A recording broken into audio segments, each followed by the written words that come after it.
नमस्कार।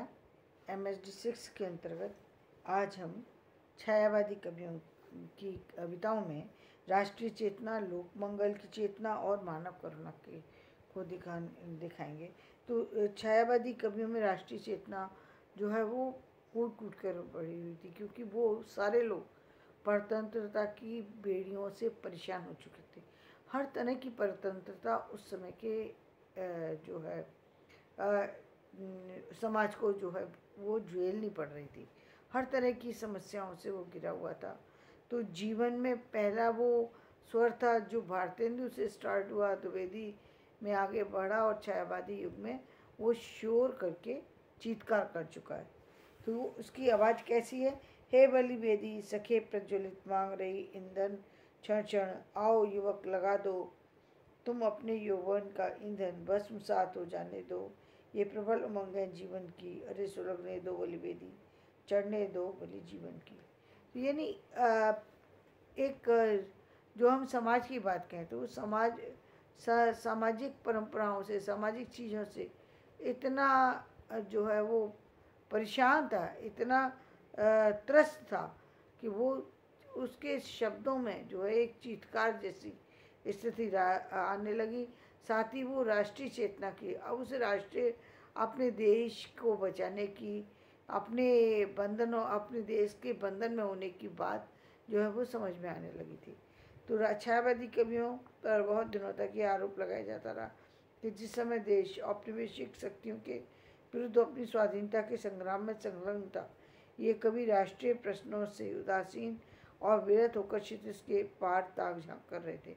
यानी जिस समय की लोग जो है स्वाधीनता की बात कर रहे थे और औपनिवेशिक समस्या से जूझ रहे थे, उस समय जो भारतीय कवि थे वो अपने आप में ही एक अलग तरीके की भावनाओं में बह रहे थे, ऐसा कुछ लोग सोचते हैं।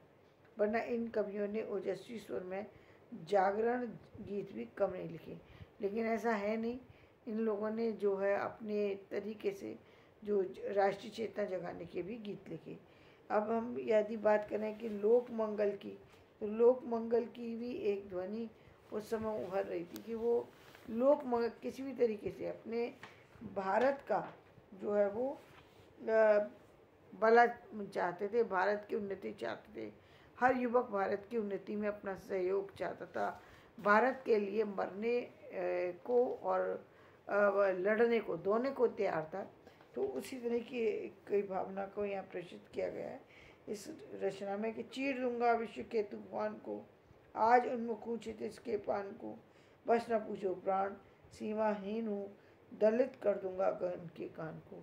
यानी वो उसके वो छटपटा रहा था लोक मंगल के लिए, वो कुछ भी करने के लिए वो सतत जो है वो अपने कार्यों में रत था। छायावाद की राष्ट्रीय चेतना केवल राष्ट्रीय गीतों तक ही सीमित नहीं रही, बल्कि अपनी सूक्ष्म और सांकेतिक प्रकृति के अनुरूप अन्य कविताओं की अंतर्धारा के रूप में व्याप्त रहकर व्यक्त होती है। इसके साथ ही जो मंगल भावना थी, एक कवि की मंगल भावना थी, वो जो है किस तरीके से हो रही थी कि मानव मानव से नहीं भिन्न, निश्चय हो श्वेत कृष्ण अथवा वे नहीं क्लिन्न, भेद कर पंख निकलता कमल जो मानव का वह निष्कलंक। यानी इस तरीके से मंगल की भावना जो है लोगों के अंदर समाई हुई थी।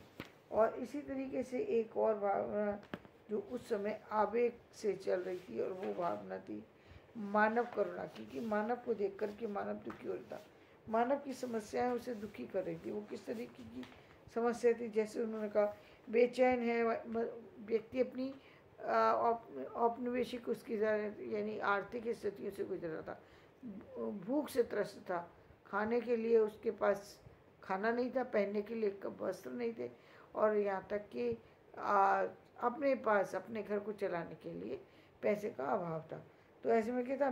बेचैन है हवाएं सब और बेकली है, कोई नहीं बताता किश्ती किधर चली है, मझदार है बबर है या पास है किनारा, यह नास आ रहा है यह सौभाग्य का सितारा, आकाश पर नल से लिख दे अदृष्ट मेरा, भगवान इस नदी को भरमर न दे अंधेरा। मतलब व्यक्ति उस समय छटपट आ रहा था, उसे समझ नहीं आ रहा था कि ये जो हम लड़ाई लड़ रहे हैं, जो हम युद्ध कर रहे हैं, जो भारतीय तरह तरह के प्रयत्न कर रहे हैं, हम चाहे साहित्य के द्वारा या सामाजिक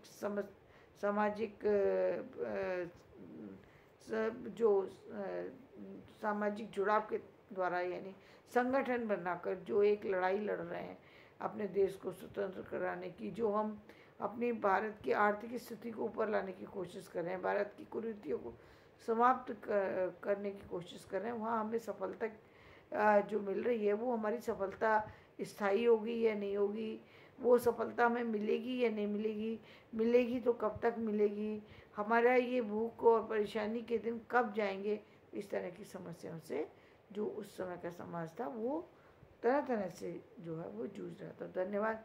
मैं अपना वीडियो यहीं समाप्त करती हूँ। मेरा वीडियो पसंद आए इसे लाइक करें, शेयर करें और सब्सक्राइब करें।